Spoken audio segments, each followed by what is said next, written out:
15세기 유럽, 교회의 권위가 하늘을 찌르던 시대에 한 소년이 있었습니다. 라파오는 신학대학 입학을 앞둔 마을 최고의 수재였습니다. 그는 세상이 정해놓은 합리적인 길을 걷는 것에 아무런 의심이 없었습니다.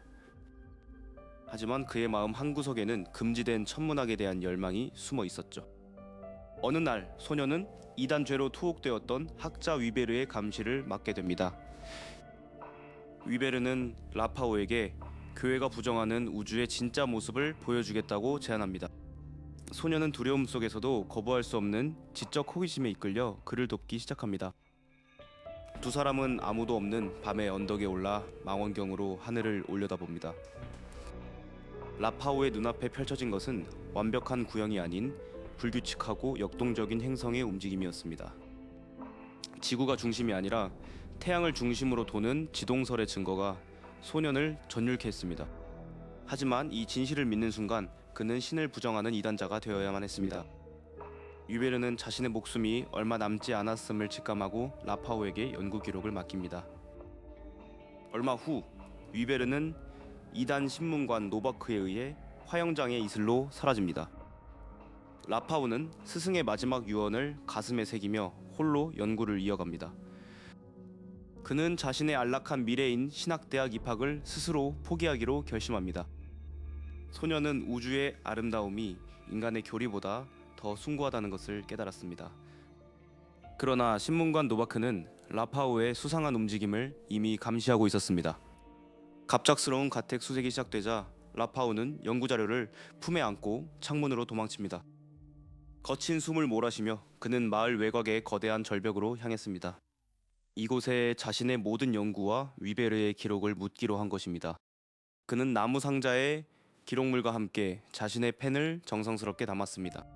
언젠가 이 진리를 감당할 수 있는 이가 나타나길 소년은 간절히 기도했습니다. 기록을 묻자마자 노바크와 병사들이 절벽 끝까지 그를 추격해 왔습니다. 노바크는 라파오에게 지동설이라는 독을 내뱉고 회개하라고 소리칩니다. 하지만 라파오의 눈에는 더 이상 두려움이 남아있지 않았습니다. 그는 우주가 움직이고 있다는 사실은 그 누구도 바꿀 수 없다고 대답합니다. 소년은 마지막 순간 스스로 독약을 마시며 지식의 순교자가 되기를 선택합니다. 쓰러지는 소년의 시야 너머로 지평선 위의 태양이 찬란하게 빛났습니다.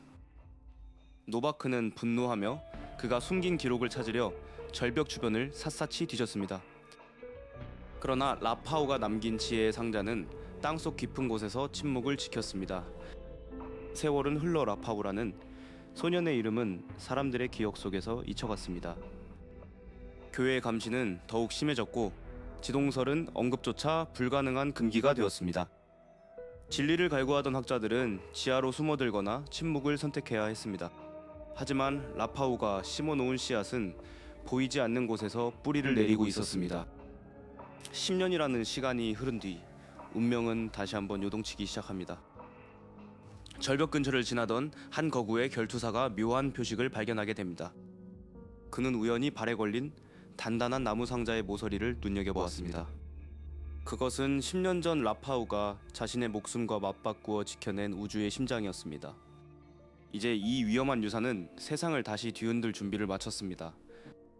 하지만 상자를 연 순간 멀리서 말을 타고 다가오는 이단 신문관들의 그림자가 보입니다. 과연 이 소중한 지식은 다시 한번 어둠 속에 묻히게 될까요? 아니면 라파오의 염원대로 새로운 시대의 등불이 되어 타오를 수 있을까요? 라파오가 밤하늘의 별이 되어 사라진 지 어느덧 10년이라는 세월이 흘렀습니다. 세상은 여전히 천동설의 견고한 성벽 안에 갇힌 채 아무것도 변하지 않은 듯 보였습니다.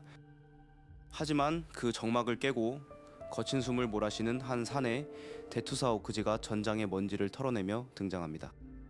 그는 먹고 살기 위해 남의 싸움을 대신해주는 고독한 용병의 삶을 이어가고 있었습니다.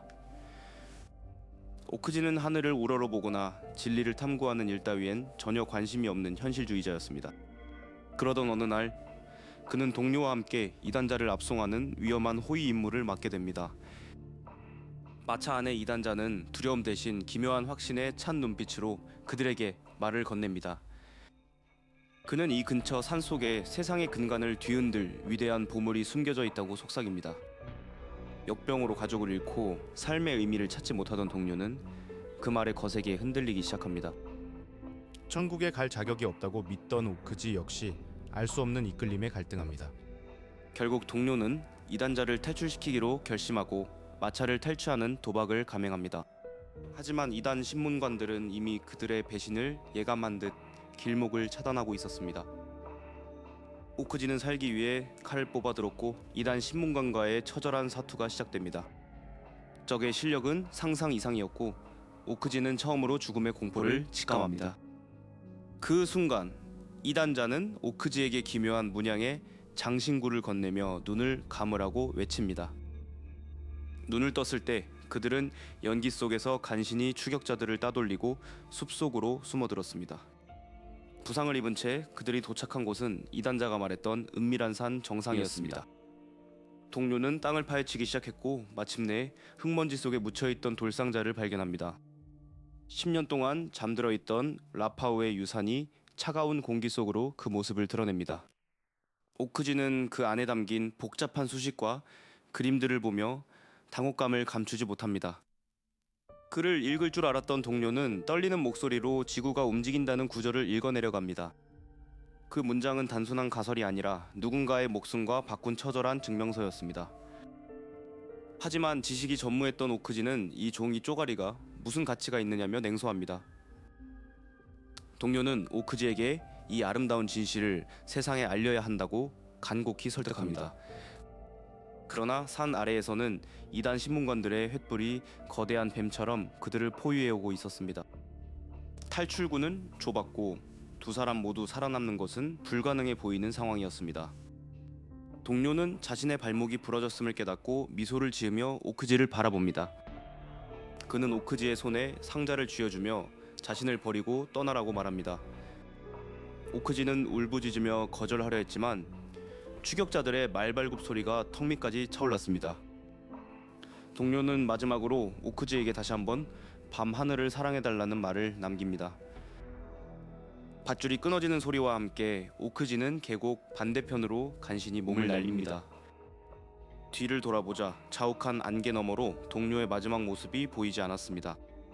오크지는 이제 세상에 홀로 남겨진 채 무거운 돌상자만을 짊어지고 걷기 시작합니다.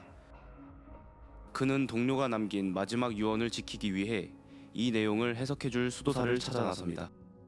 수소문 끝에 찾아간 마을의 수도사 바데니는 오만한 태도로 오크지를 맞이합니다. 오크지는 상자를 열어 보이며 이것이 당신이 그토록 원하던 진리라고 위협하듯 말합니다.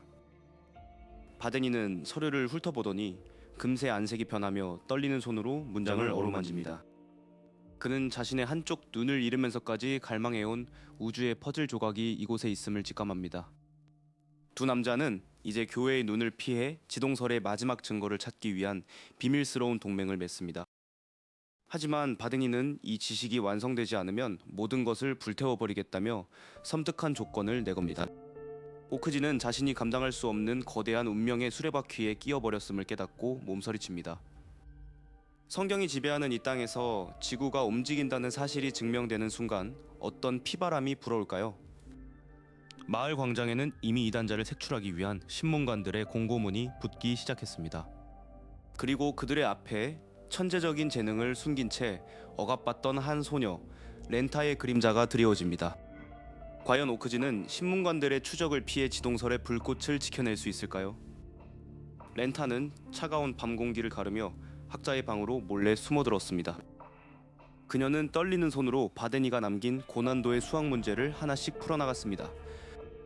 자신의 재능을 숨겨야만 했던 시대의 굴레를 이 순간만큼은 잊고 싶었습니다. 다음 날 아침 바데니는 렌타가 적어놓은 정답을 보고 그녀의 천재성을 직감했습니다. 그는 이 뛰어난 여성을 자신의 목적을 위한 방패로 삼기로 결심했습니다. 렌타는 바데니와 오크지에게 더 큰 지혜를 가진 협력자로 피아스트 백작을 소개했습니다. 하지만 바데니는 천동설의 수호자로 불리는 백작의 이름을 듣고 코웃음을 쳤습니다. 피아스트 백작은 자신의 거대한 성에서 25년 동안 완성하지 못한 우주론에 매달리고 있었습니다. 그는 천동설의 모순을 발견할 때마다 자신의 삶이 부정당하는 공포를 느꼈습니다. 백작은 젊은 시절 자신을 인정해 주었던 스승의 유언을 떠올렸습니다. 마침내 마주한 바데니와 백작 사이에는 팽팽한 긴장감이 감돌았습니다. 바데니는 백작의 기록에서 천동설로는 절대 설명할 수 없는 결정적 구멍을 짚어냈습니다. 백작은 외면하고 싶었던 진실이 눈앞에 드러나자 깊은 침묵에 빠졌습니다. 지동설이 맞다면 오늘 밤 금성은 평소와 다른 찬란한 모습으로 보여야만 했습니다. 일행은 진리를 확인하기 위해 성의 가장 높은 곳인 관측소로 향했습니다. 가장 눈이 좋은 오크지가 거대한 망원경 앞에 서서 렌즈를 조절했습니다. 관측소 안에는 모두의 거친 숨소리만이 고요를 깨뜨리고 있었습니다. 오크지의 눈에 비친 금성은 마치 작은 달처럼 둥글게 차오른 빛을 내뿜고 있었습니다. 그것은 천동설이 완전히 틀렸으며 지구가 움직이고 있다는 움직일 수 없는 증거였습니다. 백작은 그 광경을 확인하고 자신의 인생이 무너지는 동시에 우주의 아름다움에 눈물을 흘렸습니다.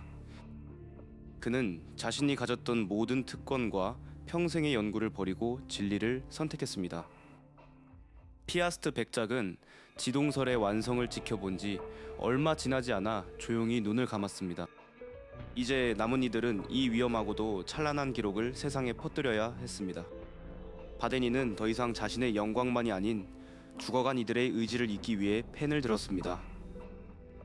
렌타는 누구의 이름도 아닌 진리 그 자체를 위해 복잡한 수식들을 체계적으로 정리했습니다.